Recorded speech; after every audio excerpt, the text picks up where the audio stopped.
Happy Thursday, and today we have Lady de los Muertos, a symbol of the Day of the Dead, Dia de los Muertos, also a symbol with Santa Muerta. She's come to be known as La Catrina, originally created in 1910 by Jose Guadalupe Posado under the name La Calavera Garbancera. Garbancera referencing people who sold garbanzo beans, and I'll get into that in a second. By 1940, her image was slightly modified by Diego Rivera in his famous mural Dream of a Sunday Afternoon. Her image was inspired by the Aztec goddess Mictacasihuat, leader or lady of the death, goddess of death in the underworld, queen of Mictlan, the underworld, an Aztec goddess that was capable of swallowing the stars during the day, who looked after the bones of the dead and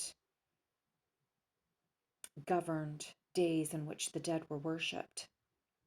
The Day of the Dead being November 1st to November 2nd in 2025. Why did I give you some of this backstory? Because originally Jose Guadalupe Posada, or Posado, created a satirical cartoon of a skeleton dressed in European or French aristocratic, beautiful clothing.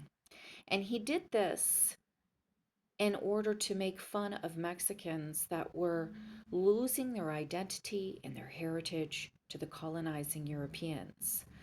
He dressed them in a white skeleton to make fun of them, wanting to be like their colonizers or those Europeans that were exercising influence over them, and you can't get whiter than a skeleton. He meant this cartoon as a reminder that in death we are all equal, and regardless of how wealthy or influential you are in life, you are humbled in equality in death. This was also an attack against those who were vain. They're wandering around in beautiful, luxurious clothing, but all they are is a skeleton underneath, in the same manner that everybody else is. In 1940, when Diego Rivera modified this image slightly and almost romanticized it, he was still also making fun of vanity. There is an attack against thinking that one is better than others based on how they dress and clothe themselves in this lifetime. There is an attack on selling out your heritage, your roots, to become something that you are not. In addition to that, if you have enemies that are attempting to oppress you with their ideas that they are better than you, they are not, as death takes us all.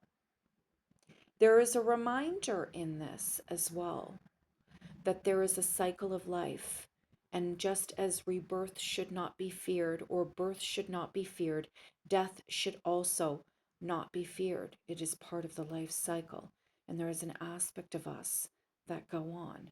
And when we go on after death, we must face the reality that we are all the same.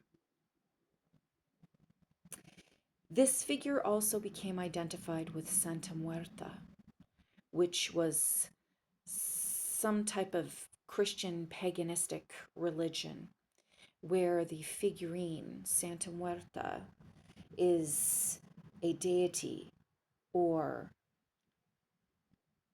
I'm not sure what the name would be or how I would reference this, but a spirit or saint, for all I know, that provides healing and protection and safe delivery of those who have passed to the afterlife.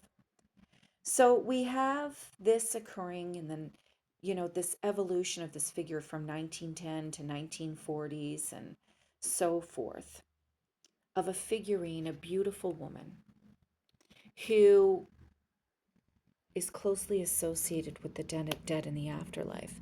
And what this tells me is that in respecting the dead, we have to understand that no matter how wonderful and beautiful and wealthy you are, you will be humbled when you meet your final physical ending. And you must be strong in the face of those who try to oppress you and be better than you.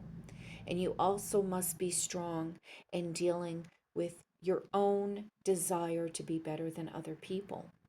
That vanity is just a short lived and short term source of strength and power in your life. That you must be intuitive and understand your other strengths and your higher purpose.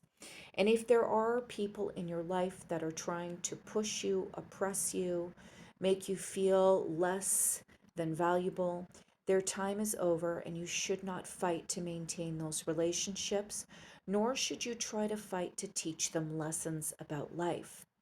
As just as this pizza pie, in your, I think there is a saying here, when the moon hits your eye like a big pizza pie, that's amore.